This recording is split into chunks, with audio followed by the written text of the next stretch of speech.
In many ways, students are similar to what my high school experience was. I believe that for students, friends are the most important thing to them at this point in their lives. Parents are really only there for rules and being little annoyances. School is more of a social atmosphere than there for learning for many of the students. And I would say probably right now the most important thing for a lot of them is knowing who's going with who to the homecoming dance. And so the social part of high school is really similar to what I experienced when I was in high school. But I can see differences already. Technology is a huge part of their lives, and I think that in that way they probably expect more stimulus from the things that they're doing. For example, when I was in high school, it was a big thing to have a cell phone. You know, not very many people had them, but now it's almost unheard of for these students not to have a cell phone and a computer. You know, when I was in school, having 2 computers in the house was kind of a big thing, whereas here these kids have laptops and everything like that. iPods, and I mean, iPods were never a problem when I was in school, but now they can listen to them in the hallways, but they must be out of their ears when they step into the classroom, it's very different in that way, and it's only been 5 years since I've been in school myself. I think that the thing that triggers their interest the most is definitely technology. If a teacher stands up there and just straight lectures, that's really doesn't give them the stimulus that they're used to. I mean, think about it, commercials and TV and games and, computer games, the game systems that they have, things are flying at them, all this different stimuli all the time, and I think that in school they expect to have various things going on at the same time, and they find a hard time listening for 50 minutes straight when there's nothing going on.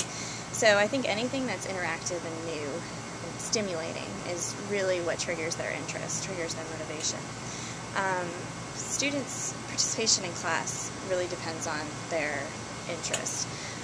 If they're interested in the topic, they'll be right there listening to you, participating, actively answering questions, but I think they're the first people, they can easily tune out a teacher, similar to what it was like when I was in high school too.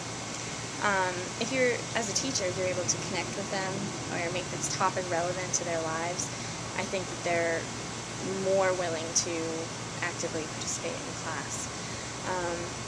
They also can read teachers, for sure. And I kind of remember this from back when I was in high school. I guess teachers are like parents. You always knew which parent you could get away with more stuff with, and which parent, don't mess with them. And I think it's the same thing with teachers. If they know that they can push the line a little bit more, they're definitely going to.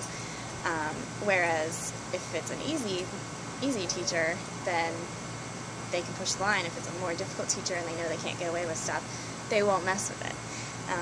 And so I think classroom behavior and environment is really affected by their reading of the teacher, that's for sure. The motivations really vary, I think. For example, athletes, if their grade on this test determines if they're going to play on Friday night, then, they're going to be paying attention.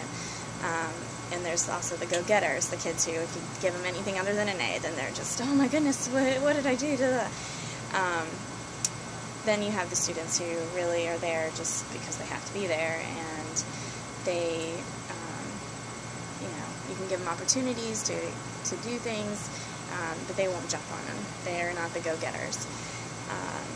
And I think that you can only give a student so many opportunities, whereas you can lead a horse to water, but you can't make them drink. So, you can give this extra credit assignment or allow them to redo this paper, but they're not necessarily going to do that, even though they're the students that really need to do it, not the kid who got the B on the paper. Cliques, big thing at Blacksburg High School. And I think that's partly because of the diversity of the school. They have, the rural farm kids, but also the professors' children, and so there's huge diversity in the school, which is a good thing, but at the same time they do tend to break off in their little cliques too. You've got the students who, like I said, definitely go into tech all the way, Virginia Tech. This is what I'm here for. I'm here to, you know, take the AP classes and stuff. And the other thing is, you know, the cliques of students who have their primary motivation is their social life. Then you have the cliques of students who really could care less and, you know, go home and do whatever, just hang out. And also, I think that the cliques and groups are present in any school, but I think Blacksburg High School really has a very interesting array of cliques, really because of the diversity of the school. Diversity in backgrounds, not necessarily diversity in ethnicity. I would say that students in social studies today really expect technology as part of their learning. You have Hollywood and just technology that can bring history to life. And if you do not do that, they're totally checked out. You know, Hollywood has brought them films that bombs flying everywhere and, you know, really can depict something. And if you don't, in a way, create that interest that the Hollywood film that came out last Friday does, they're not going to really care.